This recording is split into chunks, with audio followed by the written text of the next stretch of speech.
uma história aterradora que aconteceu exatamente há 23 anos atrás, no interior do estado de São Paulo. A suposta abdução coletiva de toda uma família feita por seres extraterrestres. É isso que nós iremos conferir hoje em Vídeo Mistério.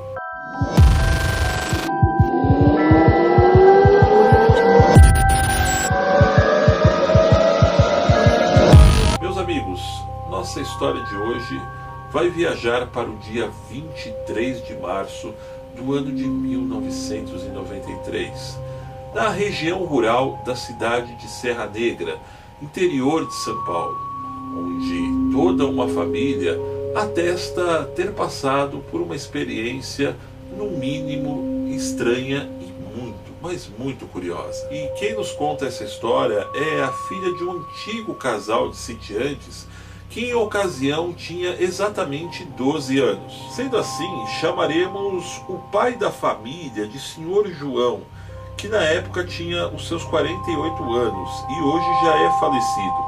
Sua esposa, Dona Clara, tinha na época 41. E as filhas, que aqui chamaremos de Isabela, tinha 15, Monique com 12, que é quem nos conta o relato, e a pequena Laura de apenas 9 anos. E começando a adentrar a nossa história, Monique nos conta que coisas muito, mas muito estranhas começaram a ocorrer em volta de toda a propriedade. A primeira anormalidade a ser notada foi que durante algumas noites antes do ocorrido, entre exatamente 0 horas e 2 da manhã, notava-se que os cachorros não paravam de latir. Imaginava-se que talvez fosse um cachorro do mato, algum tipo de animal que quisesse estar atacando não só aos cachorros do sítio, mas também como as galinhas, o pequeno gado que eles possuíam e etc e tal. Tais fatos aconteceram exatamente durante 3 noites consecutivas. E no quarto dia, a caçula Laura, que tinha 9 anos, é sempre bom nós recordarmos para vocês irem se encontrando durante a história, chegou em casa dizendo que quando estava brincando próximo ao galinheiro, avistou 3 crianças de longe lhe chamando, mas disse que percebeu algo de estranho naqueles pequenos, que de início não sabia explicar, e saiu correndo para dentro de casa. E depois que ela contou para sua mãe, a Dona Clara, de pronto ela não lhe deu a devida atenção, pois imaginou que fosse alguma família visitando o local, que inclusive é uma cidade pequena, turística, como alguns já conhecem, e que de certo estavam querendo chamar a atenção da garota. Apenas perguntou se tinha algum adulto junto com elas e mais ou menos qual a idade que as mesmas crianças aparentavam. Então Laura respondeu: poxa, acho que a minha idade, pois não eram muito maiores do que eu. Porém todas eram carecas e com a cabeça meio estranho, sabe? Passados exatamente 2 dias deste relato da pequena Laura, a família estava toda reunida na cozinha. Exatamente era um domingo, onde a Monique não sabe dizer, mas estavam celebrando algo. Como ela era criança, ela tinha apenas 12 anos, ela não se lembra muito bem. Mas talvez fosse um domingo de Páscoa, um aniversário de uma das irmãs, enfim. Diz que a mesa já estava posta, inclusive, quando elas começaram a sentir os pratos balançarem e um tremor muito estranho, onde o pai dela imediatamente arregalou os olhos, muito preocupado, e em seguida todos escutaram um estrondo muito, mas muito poderoso. O barulho era ensurdecedor, tal qual um trovão vindo dos céus. Isabela, que era a mais velha, foi a primeira a correr para o quintal, seguida depois de toda a família, a fim de tentarem avistar algo. Porém, voltaram todos sem respostas para dentro de casa. Bem, quando entraram dentro de casa, passou-se alguns minutos, cada um tomou as suas atividades pessoais e esqueceram completamente o ocorrido. Foi então que Isabela, que estava lavando louça, cerca ali de meia hora, 40 minutos após o grande estrondo, avistou pela janela alguns vultos passando próximos ao galinheiro e deu um tremendo grito, chamando seu pai, né? Pai, pai, tem gente invadindo o sítio aqui, tem gente aí fora. E imediatamente o seu João fez o mesmo procedimento que ele já havia tomado dias atrás.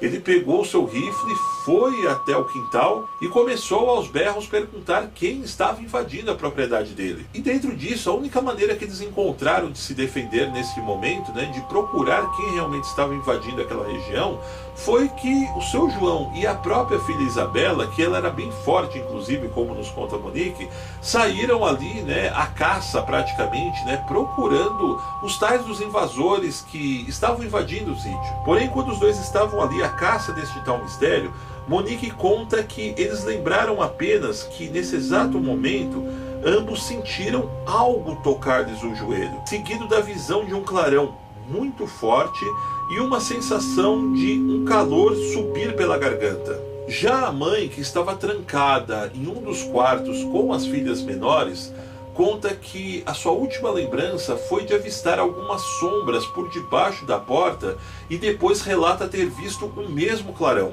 E já quando toda a família começa a ter a lembrança de quando começaram a retomar sua consciência, é que a coisa começa a ficar verdadeiramente interessante, pois já era noite quando, por exemplo, a filha mais velha acordou na cozinha muito, mas muito estranha, sentada junto à mesa, numa espécie de transe, e até mesmo como se ela estivesse drogada. Já os pais estavam sentados na sala, juntamente com as filhas menores, como se estivessem acordando de um sono de praticamente alguns dias. Já a Monique e a caçulinha Laura acordaram sentindo uma sensação enorme de náuseas, com ânsias de vômito, tontura, e o seu João imediatamente nem se preocupou com o que ele também estava sentindo, ele nem se deu conta da situação e já correu de pronto atendimento para ver o que estava exatamente acontecendo com as duas garotinhas que estavam ali agonizando. Já a dona Laura diz que não se lembrava também absolutamente de nada. Foi quando, ao ver o desespero do marido, junto com as filhas nos braços, ela também correu para a cozinha nesse exato momento a fim de pegar um copo d'água. Foi então que ela viu a filha mais velha exatamente naquele estado, sentada na cozinha também. Foi então que Dona Clara sugeriu aos prantos que o seu João pudesse levar as meninas para o hospital municipal da cidade. Lembrando que nessa época o seu João ele tinha uma caminhonete bem daquelas antigas, Chevrolet modelo 1966. Porém, ao chegar próximo ao carro, ele estranhou, pois não pegava. Ele girava a chave para um lado, girava a chave para o outro e absolutamente nada acontecia. E verificando a bateria do carro, ele acabou notando que estava completamente avariada e que não teria condições alguma de estar levando elas até a cidade. E enquanto isso, a mãe preparava um chá para as filhas, onde Monique se recorda que Isabela, apesar de estar se recuperando, repetia sucessivamente algumas palavras estranhas. Pô, nesse exato momento o seu João entrou completamente afoito, desesperado, desnorteado, sem saber absolutamente o que estava se passando dentro da casa dele naquele momento. Ele só começou a se recordar que há poucos instantes era dia e, no entanto, já havia anoitecido, mas a preocupação maior era realmente o estado de saúde das filhas. Então ele disse à esposa que iria até um vizinho procurar uma condução, né, ou algo que pudesse realmente estar conduzindo as garotas até o hospital. Foi quando ele foi vestir, né, a sua bota na sala e o rádio estava ligado baixinho. E exatamente nesse momento estava passando aquele noticiário que todos exatamente conhecem, que é A Hora do Brasil. E quem se recordar sabe que logo quando começa essa programação, a primeira coisa que o locutor fala é o dia e a hora. Por exemplo, né, em Brasília, 19 horas, dia 27 de março de 1993. Acredito que foi mais ou menos por aí. E ele notou que havia alguma coisa estranha dentro dessa narrativa. Afinal de contas, não coincidia com o dia que eles estavam almoçando. E quando ele caiu em si, ele começou a perceber que haviam se passado não só horas, como exatamente 4 dias, pessoal. Exatamente um tempo muito maior do que eles estavam perdidos neste tal espaço e tempo. Porém, ele nem teve muito tempo de ficar pensando nisso, afinal de contas a preocupação era tanta com as garotas, e logo, no melhor estilo, tomar o caminho da roça, como nós falamos muito aqui no Brasil nesse ditado popular, ele correu para procurar o tal auxílio. Cerca de 40 minutos depois, com a ajuda de um vizinho, ao qual inclusive ele preferiu não relatar essas tais estranhezas, levou as filhas e a mulher ao hospital. Chegando lá, ele relatou aos médicos que as filhas apresentavam sinais de uma suposta virose e que ele e a mulher também estavam com muita dor de cabeça. Os médicos, por sua vez, fizeram sua parte, passaram alguns medicamentos e enviaram a família toda para casa. Porém, antes deles saírem do hospital, uma das enfermeiras alertou o pai que as 2 meninas mais novas apresentavam sinais de radiação pelo corpo e que a mais velha tinha algumas pequenas cicatrizes de queimaduras na região do abdômen. Porém, durante a viagem para casa, eles evitaram de tocar no assunto. Primeiro, porque tratava-se de uma família muito humilde e eles estavam completamente confusos e perdidos dentro dessa situação.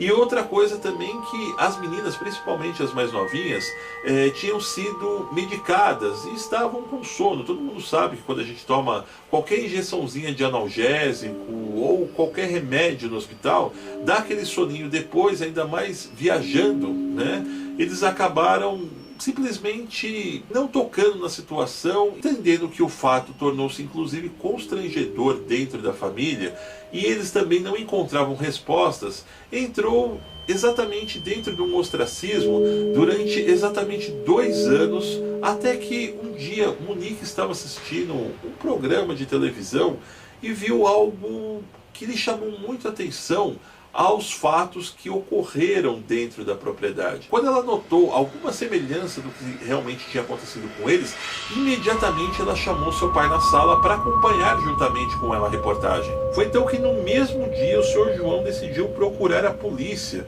dizendo que um pessoal do outro planeta queria invadir o seu sítio e que exatamente 1 ano antes tinham acontecido coisas muito estranhas no local. E se tratando de uma cidade pequena, os 2 policiais que atenderam o seu João começaram a fazer muita chacota dele, começaram a rir, começaram a duvidar do que ele estava falando, onde inclusive ela conta que o fato que mais constrangeu o pai dela, que era uma pessoa muito trabalhadora inclusive, foi quando um desses oficiais se dirigiu a ele e pediu para que ele voltasse imediatamente para casa e parasse de beber cachaça. Afinal de contas, a polícia tinha muito mais o que fazer do que ficar escutando invenções de um bêbado ali na delegacia.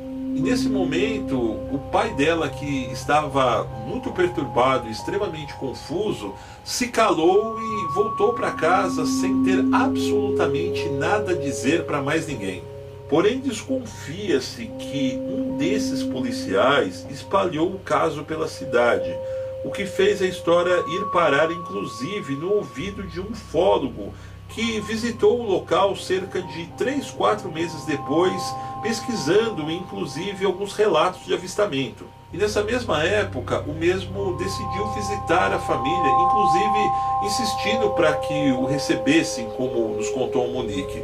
O Sr. João ainda estava meio desconfiado, meio ressabiado, afinal de contas, ele não acreditava em 100% do que exatamente pudesse ter acontecido e estava com medo que não só ele fosse constrangido novamente, como havia se passado na delegacia, mas também que ele estivesse expondo a própria família a tal constrangimento.